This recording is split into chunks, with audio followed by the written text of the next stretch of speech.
لسه مكملين جريد 5 مادة الساينس، لسه مع سيم 3 وكمان كونسبت 2 كونسبت جديدة water as natural resource.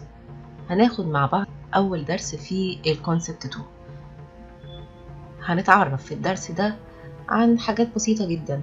أول حاجة كده عندنا السورس اوف ووتر، خدناها قبل كده. عندنا two type of source، عندنا fresh water وعندنا ايه تاني salt water.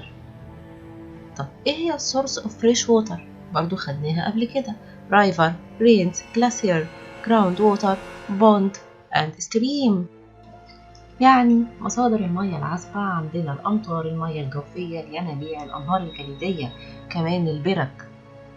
كل دي مصادر للمياه العذبة. تعالوا نعرف كمان مصادر المياه المالحة.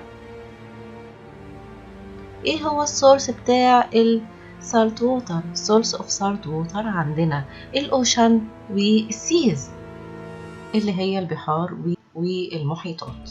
دي كده مصادر المياه المالحة. طبعا المياه مهمة جدا في حياتنا. استخدامات المياه بنستخدمها في الشرب، في الباثينج، في cleaning food، في traveling، generating electricity، كمان في agriculture، في الزراعة.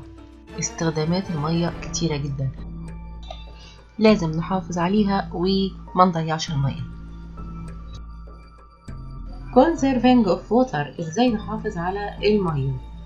طبعا لازم نعرف ان ال amount of fresh water less than amount of salt water on the earth. 3% بس الفريش ووتر، لكن السالت ووتر 97%. اتنين using water in a correct way. turn off water tap while brushing teeth and taking a quick shower. درس النهاردة بسيط وخفيف جدا. hope to enjoy. أتمنى تكونوا استمتعتوا، وما تنسوش تعملوا لايك وشير للقناة. شكرا ليكم.